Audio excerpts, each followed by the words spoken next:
Olá, meus amigos, sejam muito bem-vindos.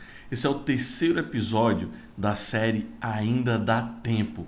Não sei se você já assistiu os outros dois. Se não, segue o canal, assiste os outros dois, deixa seu joinha e ativa o sininho para que você não perca os próximos episódios dessa série que vai transformar a sua vida. Hoje, a gente vai falar a história de Eucana e das suas duas mulheres. Em 1 Samuel, capítulo 1, verso 2 a 8. Havia um homem cujo nome era Eucana. Ele tinha duas mulheres. Uma se chamava Ana e a outra Penina. Penina tinha filhos, porém Ana não os tinha. Este homem subia sua cidade de ano em ano para adorar e a sacrificar ao Senhor dos Exércitos em Siló. Estavam ali os dois filhos de Eli, Ofni e Finéias, como sacerdotes do Senhor. No dia em que Eucana oferecia o seu sacrifício, dava ele porções deste a Penina, sua mulher, e a todos os seus filhos e filhas. A Ana, porém, dava porção dupla, porque ele a amava, ainda mesmo que o Senhor a houvesse deixado estéril. A sua rival a provocava excessivamente para irritar, porquanto o Senhor lhe havia cerrado a madre, e assim o fazia ele de ano em ano. E todas as vezes que Ana subia à casa do Senhor, a outra a irritava, pelo que chorava e não comia. Então Eucana, seu marido, lhe disse: Ana, por que choras? Por que não comes? Por que está de coração triste? Não te sou eu melhor que 10 filhos? Vamos dar uma pausa aqui nesse ponto. A história nos apresenta duas mulheres, e eu creio que você já conhece muito bem essa história. Nós temos a história de Ana e Penina. Uma que tem a bênção de Deus, que tem tudo, ou seja, antigamente a mulher, a sua missão era dar filhos ao marido, e a Penina cumpria com sua missão. E outra que considerava que o Senhor lhe havia cerrado a madre. Outra que não tinha filhos. Outra que na visão antiga, talvez até hoje ainda, seria considerado alguém amaldiçoado. Alguém que foi condenado a não procriar. Alguém condenado a não passar sua prole adiante. Antigamente era muito fácil considerar isso maldição. Era muito fácil que as pessoas chegassem ao entendimento que Ana, por algum pecado dela, do pai dela, do avô dela, porque se considerava que a maldição era hereditária, se passava de pai para filho, que Ana era amaldiçoada. E durante anos que a gente escuta essa história, a gente enxerga ela pela vista de uma pessoa que está sendo humilhada, que está sendo maltratada e que resiste a tudo isso até que um dia Deus olhe para ela. Mas essa não é a nossa visão dessa história que eu vou contar a vocês. Eu vou lhes apresentar uma outra visão dessa leitura. Uma visão de uma mulher angustiada, uma mulher que sofria, uma mulher que o próprio marido achou ela de coração triste, chorando, porque ela não conseguia cumprir com a sua obrigação básica, que era procriar, que era dar filhos ao marido.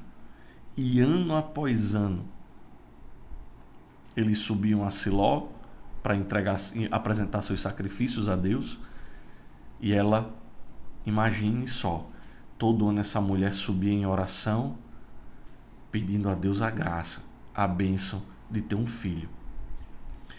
E aí a palavra diz que ele tinha filhos e filhas, vários filhos e filhas. Então entenda isso como vários anos, toda vez que eles iam subir para Siló para apresentar seus sacrifícios, a sua rival, a outra mulher, a Penina, ela subia com um filho novo. Cada vez que eles iam subir a Siló, ela continuava estéril e a Penina tinha um filho a mais no braço. É isso que a história nos apresenta. Uma mulher que tinha tudo para amaldiçoar a outra. Tinha tudo para invejar a outra. Tinha tudo até mesmo para desistir de subir. Para que ir se eu não sou abençoada? Para que subir a Siló e apresentar meus sacrifícios se Deus não me abençoa? Por quantos anos você, no lugar dessa mulher, tentaria? Porque foi ano após ano. Se ele tinha vários filhos e filhas, entenda-se que passou aqui pelo menos 5 anos, 6 anos. As pessoas antigamente tinham muitos filhos, mas vamos contar 5. Você não consegue insistir numa oração a Deus por um mês e você quer bênção e você acha que você está pedindo. Essa mulher ela ensina a gente que ainda dá tempo esperar pela graça de Deus, que apesar da graça não aparecer ano após ano, ela foi insistente, ela manteve o mesmo pedido: eu quero um filho. A gente no nosso dia a dia, os nossos pedidos eles são dinâmicos. Eu peço a Deus um emprego, Ele não me dá. Eu peço a Deus uma aprovação no concurso, Ele não me dá. Eu peço a Deus para ganhar na Mega Sena, Ele não me dá. Eu torno a pedir a Deus um carro, Ele não me dá. Porque eu não tenho insistência, eu não consigo ser constante no meu pedido. Ou seja, nem eu sei o que quero. Quando a gente não sabe o que quer, a gente não sabe pedir. E a palavra em Tiago, ela é clara. Pedi e não recebereis, porque pedis mal. Ou seja, não adianta pedir de qualquer jeito. Não adianta buscar de Deus uma graça de qualquer forma. Assim como não adianta querer que a graça venha ao seu tempo. Não adianta querer impor a Deus o seu cronograma. Deus não age por cronograma. Deus age por kairos, por tempo certo, momento certo, hora certa. É assim a ação de Deus. E aqui, essa mulher que ela tinha tudo para invejar a outra, ela tinha tudo para escarnecer da outra, ela tinha tudo para brigar com a outra, ela tinha tudo para armar com a outra, já que a palavra é clara em dizer que o seu marido amava muito mais ela que a outra, tanto que a porção dela era dobrada na hora do sacrifício.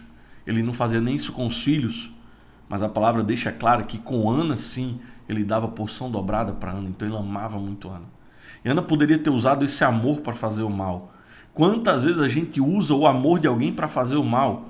Quantas vezes a gente usa alguém que ama a gente porque a gente tem raiva de outra pessoa e usa esse amor para pedir que a pessoa demita alguém, faça mal a alguém, trate alguém mal, ignore a vida de alguém, deixe de abençoar alguém. Mas Ana, ela não pede nada disso. A palavra não diz que Ana amaldiçoa a Penina. A Ana, ela não amaldiçoa o seu marido. A Ana, ano após ano, ela pede um filho. Ela é constante no que ela quer.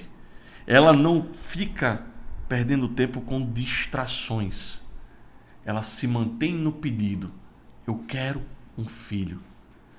E o ano passa, e ano após ano passa, e todo mundo considera ela estéril. E as pessoas consideram ela amaldiçoada, mas ela não. Essa é a diferença. Essa é a diferença das pessoas fortes. Essa é a diferença das pessoas que conseguem chegar na graça de Deus. Elas não dão ouvido a que os outros pensam, acham e comentam. Se Ana achasse que não tinha mais tempo, que não dava mais tempo, que realmente já era, ela não subiria mais para pedir. Ela não passaria mais essa vergonha de ter que subir do lado de uma mulher, sua rival, que a cada ano subia com um filho a mais. Seria muito mais fácil para ela desistir, mas ela não desiste. Por quê? Porque ela não dava ouvidos aos outros. Porque ela não parava para escutar o comentário do vizinho. Porque ela não escutava o comentário dos parentes. Porque ela não escutava o comentário nem da mulher, que era a mulher do seu marido. Ela não escutava o comentário de ninguém, porque ela sabia dentro de si, ela tinha ânsia pela graça de Deus. Ela sabia que a hora que Deus olhasse para ela, estava tudo resolvido. E ela não desiste. Ela sabe que ainda dá tempo. Aonde você ou eu teríamos parado no meio da estrada, ela persiste e ela continua. Ano após ano, ano após ano, ano após ano. Até que ela faz uma coisa que, ao meu ver, é a chave da graça.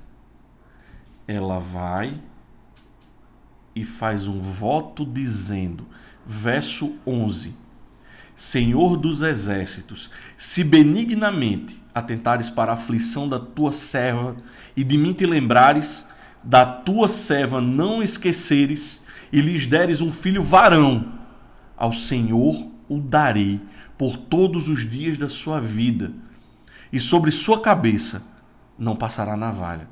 Ana, ela resolve pedir direito. Ela resolve dar a Deus a única coisa que ela passou os últimos anos desejando. Ela chega para Deus e faz: Deus, se o que eu venho desejando nos últimos anos me for concedido, eu vou entregar ele a tu. Eu vou consagrar a vida dele a você. Eu vou entregar ele a você. E a palavra, no contexto geral, ela diz que nesse período, o que mais Israel precisava era de um profeta. Ana precisava de um filho. Deus precisava de um profeta para o seu povo. No momento em que Ana pede, mas pede ofertando a Deus o que ele precisava,